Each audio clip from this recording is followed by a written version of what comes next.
बिस्मिल्लाहिर्रहमानिर्रहीम।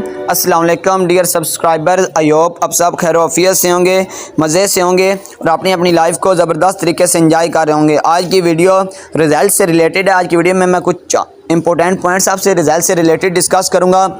इसलिए video start करने से पहले आपसे कम्बल रिक्वेस्ट है, अगर आप पहली दफ़ा हमारे चैनल को विज़िट कर रहे हैं तो प्लीज़ इसे सब्सक्राइब कर दीजिएगा, वीडियो को लाइक और शेयर कर दीजिएगा और साथ लगी हुई बेल के आइकन को प्रेस कर दीजिएगा ताकि हमारी आने वाली लेटेस्ट वीडियोस आप तक सबसे पहले पहुंच सकें। Let's start. जैसे कि आप सब जानते हैं 31 अगस्त 2022 आपका मैट्रिक पार्ट 2 का रिज़ल्ट अनाउंस हुआ है।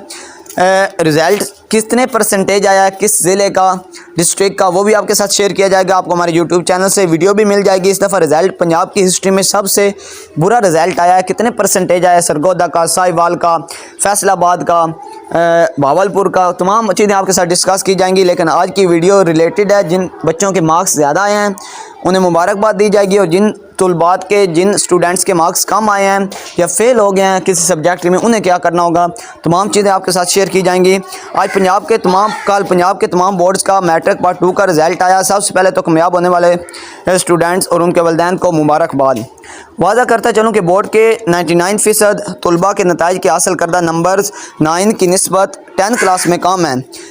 क्यों? जैसे आप जानते हैं ड्यू टू कोविड-19 9 क्लास में आपका स्मार्ट सिलेबस था, 40% सिलेबस आपका था और स्टूडेंट को तैयारी करने का बहुत वक्त मिला क्योंकि आप तकरीबन 1.3 तकरीबन 15-16 मंथ आपको मिले थे प्रेपरेशन के लिए और था भी स्मार्ट सिलेबस और बुक्स भी सिर्फ साइंस सब्जेक्ट की थी।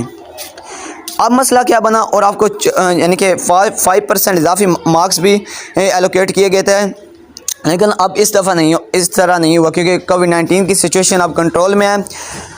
अब जिन बच्चों का रिज़ल्ट अच्छा नहीं आया या फुल फेल हैं, एक तो वो सेकंड एनुअल एग्जामिनेशन में अपेयर हो सकते हैं।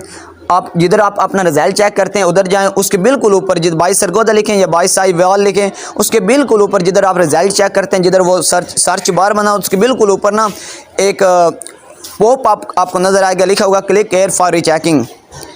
ठीक है, आप रीचेकिंग भी कर सकते हैं और आप दोबारा सेकंड एनुअल एग्जामिनेशन में किस तरह अपेयर होना है, फॉर्म किस तरह फिल करना है, सबमिट किस तरह करवाना है, आपको इंशाल्लाह हमारे यूट्यूब चैनल से कंप्लीट वीडियो मिल जाएगी। तो खुदारा जिन बच्चों के मार्क्स कम आए हैं उन्हें डीमोटिवेट ना करें, उन्हें डिसहार्ट ना करें, उन्हें उनका दिल ना दुखाएं, उनका सहारा बने। यार क्या हो गया, ज़िंदगी रुक तो नहीं ना गई। आप उन्हें मोटिवेट करें, आप उनको हौसला दें, इंशाल्लाह वो आने वाला जो टेन्योर होगा उसमें अच्छा परफॉर्म करेंगे। इसलिए उनकी दिल आज़ारी ना करें, उन्हें समझाएं, उन्हें कहें कि आप अपनी गलती तलाश करें, मिस्टेक तलाश करें कि किस स्टेप पे आपने कौन सी गलती की है। तो क्योंकि लाइफ अभी रुकी नहीं है, क्योंकि जब तक आपकी ज़िंदगी है, जब तक सांस है तब तक चांस है। इसलिए जिन बच्चों के मार्क्स कम आए हैं वो खुद को डीमोटिवेट हो, ना कोई दूसरा स्टूडेंट या उनके पेरेंट्स या उसके टीचर डीमोटिवेट करें। लाइफ अभी ख़त्म नहीं हुई, उन्हें थोड़ा सा हौसला दे दें, इंशाल्लाह वो अगला जो आने वाला वक्त है उसमें अच्छा परफॉर्म करेंगे। अल्लाह हाफिज़, टेक केयर।